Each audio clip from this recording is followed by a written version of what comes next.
مرزا نے اپنی تازہ ویڈیو میں جیو نیوز کے معاملے پر جو اپنا موقف ظاہر کیا، پہلے آپ وہ سن لیں۔ مرزا نے واضح طور پر اپنا موقف یہ دیا کہ جیو نیوز والوں نے جو کچھ کیا، یعنی نبی پاک صلی اللہ علیہ وآلہ وسلم کی شبیہ چہرہ واضح کیے بغیر جو دکھائی،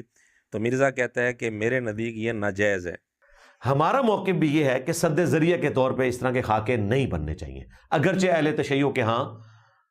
یہ شبیہ بنانا، عکس بنانا درست ہے۔ خاکے میں آپ کی وجہ سے استعمال کر رہا ہوں، ورنہ تو میں اس کے لیے خاکے کا ورڈ بولنا بھی توہین سمجھتا ہوں۔ بہرحال جہاں تک ہم اہل سنت کا تعلق ہے تو ہمارے ہاں اس قسم کی شبیہ بنانا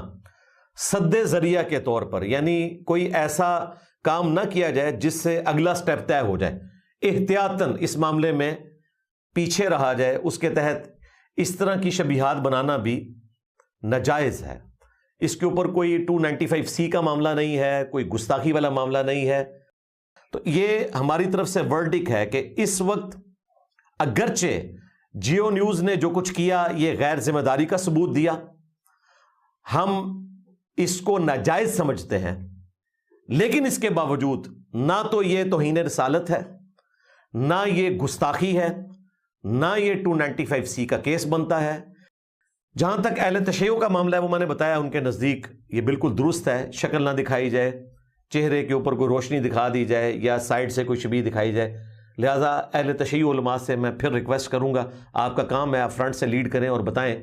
کہ یہ گستاخی والا معاملہ نہیں ہے۔ ہم اہل سنت کے ہاں زیادہ سے زیادہ ہم اس کو کہتے ہیں سد ذریعہ کے طور پر کہ اس سے کوئی دروازہ نہ کھل جائے، اس لیے ہم اس کے اوپر ناجائز ہونے کا فتویٰ لگاتے ہیں، نہ توہین رسالت کا، نہ 295C کا، نہ گستاخی کا۔ ہم نے مرزے کی تازہ ویڈیو میں سے 4 اسے آپ کے سامنے پیش کیے۔ مرزے کی گفتگو کا حاصل یہ ہے کہ شیعہ کے نزدیک نبی پاک صلی اللہ علیہ وآلہ وسلم کی شبیہ دکھائی جائے چہرہ واضح کیے بغیر تو ان کے نزدیک جائز ہے، لیکن ہمارے نزدیک اہل سنت کے نزدیک اور مرزا نے اپنا موقع بھی یہی بتایا کہ سد ذریعہ کے طور پر ہم اس کو ناجائز کہتے ہیں۔ اس ایک ویڈیو میں 4 دفعہ کم از کم مرزا نے ناجائز کا لفظ بولا کہ ہم سد ذریعہ کے طور پر اس کو ناجائز سمجھتے ہیں، حالانکہ اس معاملے سے پہلے مرزے کی کئی ساری ویڈیوز میں یہ مرزے کا موقف موجود ہے کہ یہ جائز ہے، چہرہ واضح کیے بغیر انبیاء کی شبیہ بنانا، دکھانا اور فلمانا یہ بالکل جائز ہے۔ اس کی واضح طور پر مرزے نے گنجائش دی ہوئی ہے۔ اب ہم آپ کے سامنے مرزے کی پہلی والی ویڈیوز میں سے چند ثبوت پیش کرتے ہیں تاکہ آپ کو پتہ چل جائے کہ پہلے مرزا کیا کہتا تھا، اس کا موقف کیا تھا اور اپنا موقف یہ کیا بتاتا تھا۔ ایک ہے آپ نے ڈاکومنٹری کوئی بنائی ہے، کوئی فلم بنا لی ہوئی ہے، جس طرح ایران والوں نے بنائی ایک دفعہ کوئی تعلیم کے لیے، اس میں بھی ہماری ریزرویشن ہے، لیکن چونکہ بن چکی ہوئی ہیں اب تو ہم لوگوں کو ترغیب دلاتے ہیں کہ چلیں نالج کے طور پہ دیکھ لیں، ورنہ اگر ہم سے پوچھا جائے تو ہم اس حق میں نہیں کہ پیغمبروں کی شکلیں دکھائی جائیں۔ صرف پیغمبروں کا یہ پروٹوکول ہے، باقیوں کا کوئی مسئلہ نہیں، باقی سارے عام انسان ہی ہیں، جتنا مرضی کسی کا اونچا مرتبہ ہے وہ معاملہ ایک ڈیفرنٹ ہے۔ یہاں مرزا نے کہا کہ ہم اس حق میں نہیں ہے کہ انبیاء کی شکلیں دکھائی جائیں، اور یہ بھی صرف انبیاء کے متعلق بات ہے، باقیوں کے متعلق نہیں۔ تو مرزے کی بات کا حاصل یہ ہوا کہ شکل اگر نہ دکھائی جائے تو پھر کوئی مسئلہ نہیں ہے، اور جو فلمیں انبیاء علیہ السلام پر شکل کے ساتھ بھی بن چکی ہیں، مثلا عیسیٰ علیہ السلام کی فلم کا یہ حوالہ دے رہا تھا، تو کہتے ہیں کہ ہم ترغیب دیتے ہیں، یعنی ادھر کہہ رہے ہیں کہ جائز نہیں ہے، پھر کہتے ہیں ہم ترغیب دیتے ہیں نالج کے لیے، یعنی نالج کے لیے فلمیں ضروری ہیں، کتابوں سے نالج نہیں آ سکتا۔ جب شکل کے ساتھ بنانا جائز نہیں ہے تو پھر دیکھنا کیسے جائز ہوگا؟ بلکہ عیسیٰ علیہ السلام پر بنی ہوئی جس فلم کا مرزے نے تذکرہ کیا، مرزے نے اپنی ایک ویڈیو میں اس فلم کا کچھ حصہ دکھایا بھی ہے جس میں عیسیٰ علیہ السلام کا چہرہ بھی واضح طور پر دکھایا گیا ہے، بلکہ اس نے اس کلپ کے تھم نیل پر عیسیٰ علیہ السلام کی وہ تصویر لگائی ہے جس میں چہرہ بھی واضح ہے، نعوذ باللہ۔ ابھی ایک فلم آئی ہے محمد کے نام سے صلی اللہ علیہ وآلہ وسلم، ابھی یوٹیوب پہ انہوں نے 2-3 ہفتے پہلے ہی اسے اردو ڈبنگ کے ساتھ اپلوڈ کیا ہے۔ ایران والوں نے وہ فلم بنائی تھی اور وہ انگلش میں بھی آ چکی ہوئی ہے، اور اردو زبان میں چند ایک کلپس پہلے آئے تھے، اب پوری آ گئی ہے۔ ویسے وہ آپ لوگ فلم ضرور دیکھیں کیونکہ ابھی تازہ تازہ اپلوڈ ہوئی ہے، تو وہ یوٹیوب کی سجیشن میں آ رہی تھی۔ اس میں انہوں نے نبی علیہ السلام کی پیدائش سے پہلے کے کچھ واقعات، پھر آپ کا بچپن کا پورشن جو ہے وہ فلم آیا ہے۔ جہاں تک ہم نے معلومات لی ہیں تو ہماری معلومات کے مطابق اس فلم میں بصری خاکہ دکھایا گیا ہے چہرہ واضح کیے بغیر، اور مرزا کہہ رہے ہیں کہ وہ فلم ضرور دیکھیں۔ آج کل نا چل رہا ہے اے آئی ویڈیوز چل رہی ہیں، شاید آپ نے دیکھی ہو، اسلامک ویڈیوز چلتی ہیں، اس میں پروفٹس کی ویڈیوز بھی بنائی جاتی ہیں، جس طرح آپ صلی اللہ علیہ وسلم کے واقعات بنائے جاتے ہیں،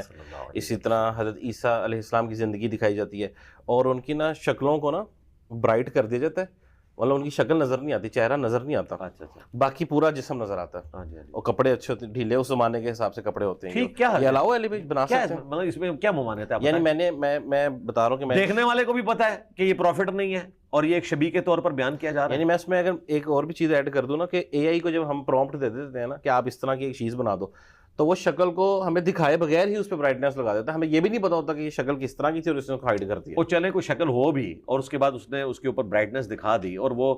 ویڈیو میں نظر نہیں آ رہی ہے تو مسئلہ تو یہ ختم میں ہو اس لیے یہاں مرزا نے واضح طور پر اجازت دی کہ شکل دکھائے بغیر کوئی حرج نہیں ہے، کسی قسم کا کوئی مسئلہ نہیں ہے، باقی وجود جو ہے دکھایا جا سکتا ہے۔ یہ چند ایک ثبوت ہم نے پیش کیے، ورنہ اور بھی ثبوت پیش کیے جا سکتے ہیں۔ مرزا پہلے یہی کہتا رہا اب تک کہ انبیاء علیہ السلام کا چہرہ اگر واضح نہ کیا جائے تو باقی وجود دکھایا جائے تو جائز ہے، اس کی گنجائش ہے اور اس میں کوئی حرج نہیں ہے، لیکن اب اس نے موقف بدل لیا اور اب کہتا ہے کہ ناجائز ہے سد ذریعہ کے طور پر۔ اب اس کو ہم تقیہ کہیں یا یہ کہیں کہ مرزے کا موقف بدل گیا یا تضاد بیانی کہیں، اس کو کیا نام دیا جائے؟ جس طرح ہمارے پولیٹیشنز اور ہمارے ریاستی اداروں کے لوگ اپنی ٹویٹس اور اپنی ویڈیوز کی شکل میں خود ننگے ہو جاتے ہیں نا، اس طرح مولوی ننگے ہو چکے، ہمیں تو کوئی زیادہ کام کرنے کی ضرورت ہی نہیں ہے۔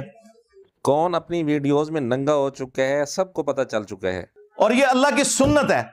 کہ جو شخص دو رخی اختیار کرتا ہے اللہ تعالیٰ اسے مرنے سے پہلے ایکسپوز ضرور کرتا ہے۔ جی یہ بات خود مرزے پر 100% سچی آتی ہے، اپنی دو رخی کی وجہ سے مرزا پہلے بھی ایکسپوز ہوتا رہا، اب بھی ہو رہا ہے اور آئندہ بھی ایکسپوز ہوتا رہے گا۔ یہی مرزا پہلے یہ بیان دیتا رہا ہے کہ میرے نزدیک انبیاء علیہ السلام کا چہرہ واضح کیے بغیر شبیہ دکھانا جائز ہے، فلموں میں فلمانا جائز ہے، اور اب کہتا ہے کہ جی ہمارے نزدیک ناجائز ہے، شیعہ کے نزدیک جائز ہے، ہمارے نزدیک ناجائز ہے۔ تو اب اس کو تضاد بیانی کہیں، تقیہ کہیں، جو مرضی آپ نام دے دیں اس کو۔ پھر پیمرا جو ہے وہ پینک کر گیا، گورنمنٹ نے بھی، ہمارے عطا اللہ تارڑ صاحب وہ تو تیار بیٹھے ہوتے ہیں پینک ہونے کے لیے، انہوں نے فوراً آ کے جناب میڈیا پہ کہا جی ہم نے 15 دن کے لیے معطل کر دیا ہے۔ تارڑ صاحب یہ کون سا قانون ہے؟ کل کو آپ کی بھی باری آئے گی، آپ نے تو داڑھی رکھی ہے، مذہبی آدمی ہے، اور مذہبی آدمی کی تو باری جلدی آتی ہے۔ جی ناظرین دیکھ لیا آپ نے، 15 دن کے لیے لائسنس معطل ہوا تو اس پر بھی مرزے کو کتنی تکلیف ہو رہی ہے۔ اور تمہیں اس سے بھی بری بات لگے گی کہ میں نے یہ اورنج کلر کا کرتا کیوں پہنا ہے آج، صرف جیو کے ساتھ یکجہتی کے لیے۔ آپ سوچ رہے ہوں گے کہ جی اورنج کلر ظاہر دین کی علامت ہے، جیو نیوز پہ اورنج اور بلو کلر ہے، بلو وہ شام کو ریپریزنٹ کرتے ہیں اور اورنج کلر سے وہ دن کو۔ اس موقع پر جیو نیوز کے ساتھ اظہار یکجہتی کے لیے اس طریقہ کار کا کیا مطلب ہے؟ اور پھر مرزے نے اس ویڈیو میں، یہ تقریباً 2 گھنٹے کی ویڈیو ہے، اس پوری ویڈیو میں جیو نیوز کی اس حرکت کا کوئی تذکرہ ہی نہیں کیا جو جیو نیوز کے ایک پروگرام میں ایک کتاب جس کے ٹائٹل پر مسجد نبوی کی تصویر ہے، روضہ پاک کی تصویر بھی اس میں ہے، اس کتاب کو پھینکتا ہوا دکھایا گیا ہے۔ اس حوالے سے مرزے نے کوئی ایک جملہ اس پوری 2 گھنٹے کی ویڈیو میں نہیں بولا۔